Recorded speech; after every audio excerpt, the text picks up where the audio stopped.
Ei, pessoal, tudo bem? Hoje nós vamos falar sobre síntese de proteínas, que é esse processo importante para o crescimento ali das nossas células e das nossas organelas. Esse crescimento ele requer suprimento de novos lipídios e proteínas.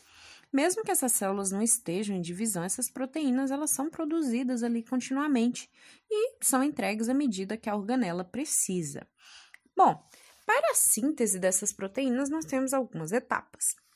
Antes de iniciarmos, vamos só observar essas imagens aqui representadas, onde podemos verificar a presença da carioteca, que é a nossa membrana nuclear, e dentro deste núcleo nós podemos observar a presença do cromossomo, que é essa estrutura em forma de bastão, que nada mais representa mais que o nosso DNA enovelado, ali a nossa cromatina condensada, que é extremamente importante para a nossa divisão celular. Depois nós podemos observar a presença da nossa fita de DNA ali fora dessa condensação, que vai ser importante para a formação dessas proteínas, para sintetizarmos essas proteínas. Na nossa primeira etapa de síntese de proteínas, nós vamos ter ali uma cópia dessa fita de DNA.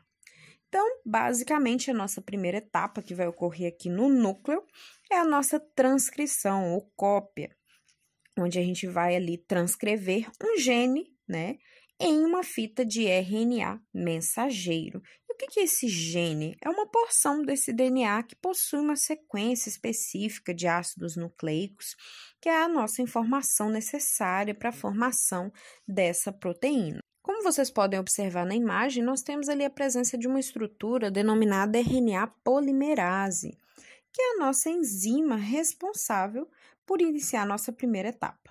Então, essa enzima RNA polimerase, ela vai se ligar a essa fita de DNA até encontrar uma região que a gente chama de região promotora, que indicará o início do nosso gene.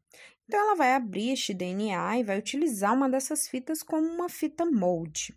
E ela vai percorrer toda essa fita, vai pegar ali bases nitrogenadas livres no nosso núcleo e ela vai realizando essa cópia até encontrar uma sequência de nucleotídeos que indicará o final do gene, que é a nossa sequência de término. A partir daí, essa enzima ela vai se desligar, a nossa fita de DNA vai se fechar, e a fita de RNA mensageiro, ela vai se desligar ali, vai estar presente no núcleo, porém na sua forma imatura.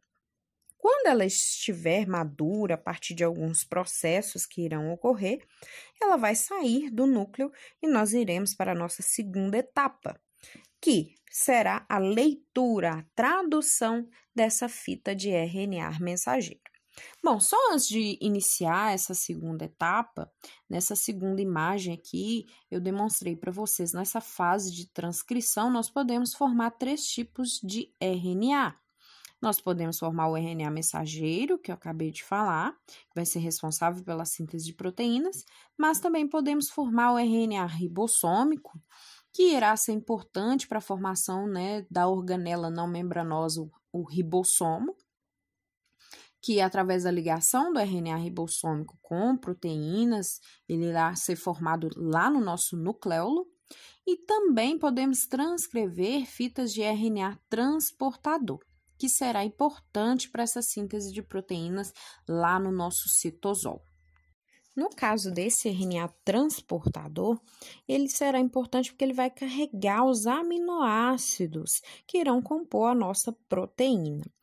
E ele vai reconhecer essa fita de RNA mensageiro lá no nosso ribossomo porque ele possui o que a gente chama de anticódon, que é ali uma sequência de 3 bases nitrogenadas que reconhecem o códon do RNA mensageiro, que são as 3 bases nitrogenadas ali respectivas para se ligar nesse RNA mensageiro.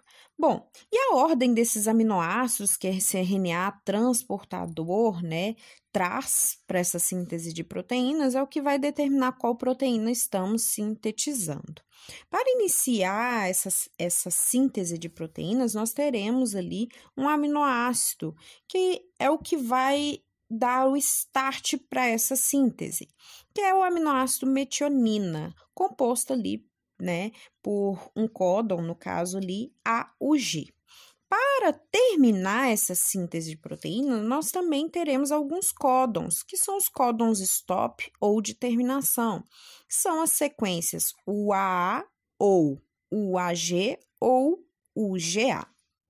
Então, basicamente, essa segunda etapa, ela é uma leitura, como se você pegasse ali uma receita, né, e fosse lendo ela para colocá-la em prática. Então, é transformar aquela sequência de genes que a gente tem no RNA mensageiro em uma sequência de aminoácidos, né, de uma proteína. Que à medida que esses aminoácidos estão ali naquela sequência correta, ele forma uma determinada proteína.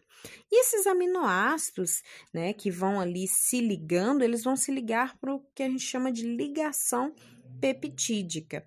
E essa fita, né, ela vai sendo ali, a RNA mensageira, ela vai sendo lida, né, de forma que ela vai se deslizando dos nossos ribossomos e a gente vai ligando esses aminoácidos até encontrar os nossos códon stop.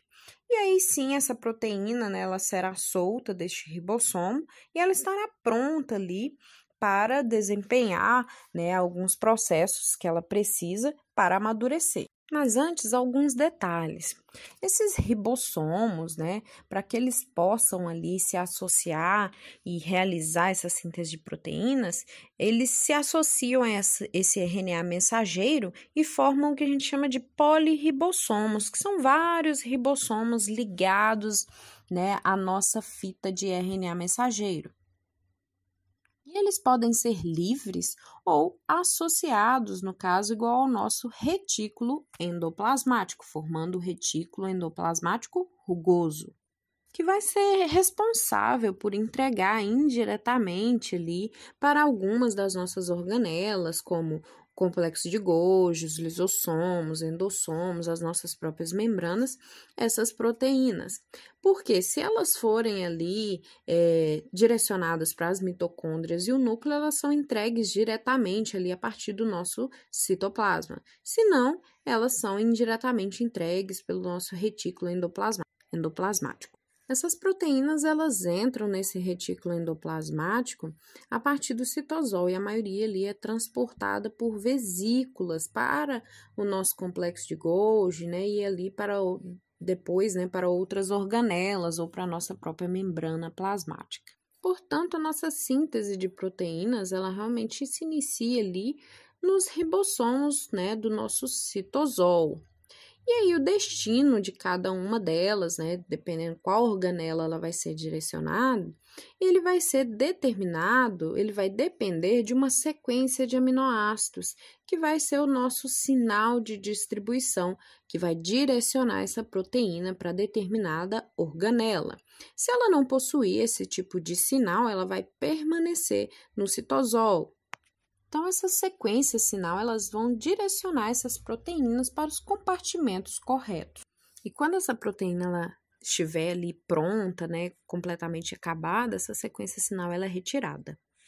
Bom, mas e aí? Como que a membrana da organela ela pode fazer essa proteína atravessar, sendo que ela é impermeável a macromoléculas hidrofílicas? Para isso, nós lançaremos mão de algumas estratégias para transportar essas proteínas. Então, elas podem se mover do citosol para o núcleo através do que a gente chama de poros nucleares, que são como se fossem portões seletivos que vão transportar ativamente algumas macromoléculas específicas, permitindo ali difusão livre de moléculas menores. Podemos também mover essas proteínas do citosol para o retículo endoplasmático ou para as mitocôndrias através de translocadores proteicos das nossas membranas. E também elas podem ser transportadas por meio de vesículas de transporte, que ficam cheias de proteína ali no seu lúmen. E essas vesículas elas vão descarregar o seu conteúdo em um segundo compartimento ali ao se fusionar, né, ao se ligar e fazer parte da membrana daquele compartimento. Bom, essa foi a nossa síntese de proteínas, espero que tenham gostado. Se gostaram, não esqueçam de compartilhar, de curtir e de se inscrever no canal. Um abraço a todos.